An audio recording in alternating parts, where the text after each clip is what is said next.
بصي يا شوشو، انا عايزاكي في مهمه وطنيه. زي ما ستي وستك وخالتي وخالتك عندهم عادات غريبة وارثينها من جدود الجدود. ايه هقول لك اسكت بقى عشان اقول لك. شبه عادات فطور العرسان بتاع الصباحية وقرصة العروسة في ركبتها علشان اللي حابب يحصلها في جمعتها.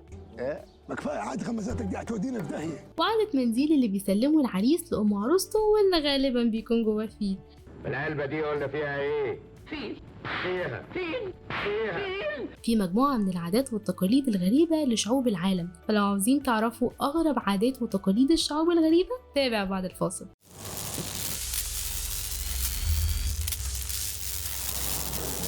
رقم 1 هو مهرجان الطماطم في أسبانيا. هو انت بتعرف الاماكن دي منين؟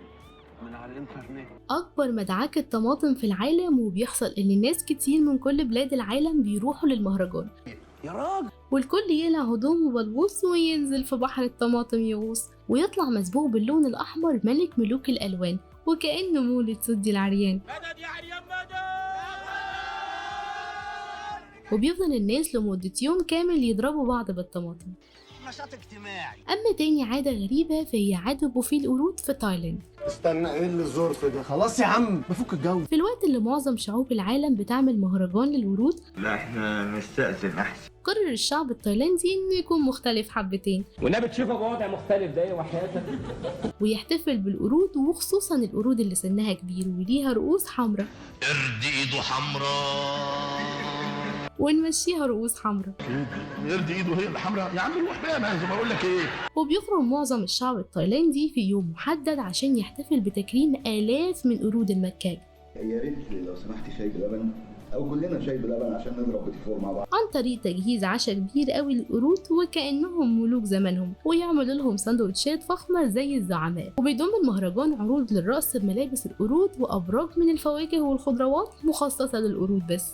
وتالت تقليد هو حفلة الأطباق في ألمانيا، وفيها بتلم أهل العريس والعروسة ويشدوا كل الأطباق وأواني الزهور والبلاط حتى لو كان سنين، ومش بيهم أهل العروسين تمن الحاجة دي حتى لو وصل ل100 مليون. حد لشوق لحاجه. وطبعا العروسة والعريس بعدها بينضفوا الأرض. جرأة حلوة مفيش كلام. أكيد مش بتجرجروا في محكمة الأسرة في برلين علشان خاطر القايمة.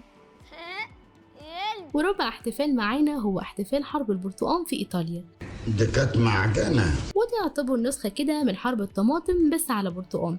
فهتلاقي الإيطاليين سابوا الدوري الإيطالي والبيتزا والشوكولاتة والستات الحلوة وكل حاجة وراهم، وكل واحد فيهم قرر إنه يكون يوليوس قيصر ويستعد عشان يولع روما بحالها. بس المعركة بتكون عن طريق البرتقال. ماشي، بس انا مش بطول. أما آخر عادة غريبة فهي عادة شيل الصباع في قبيلة داني. اسماعيل اتعور. وفي قبيلة دانتي الأندونيسية لو حصل إن حد غالي رحل عن الحياة، بتقوم الستات بتشيل حتة من الصباع الإيد، وده مش عشان حزن على الفقيد، لا لا لا لا، ده عشان روحه ما تجيش البيت تاني. ستات أصيلة أصيلة. يا ولاد الكلب دول بقلشوني. وفي النهاية بنشكركم وبنتمنى إن الحلقة تكون كلت دماغكم وعجبتكم. كانت معكم شيماء رضا. ما اي حد معدي ممكن يقول الكلمتين.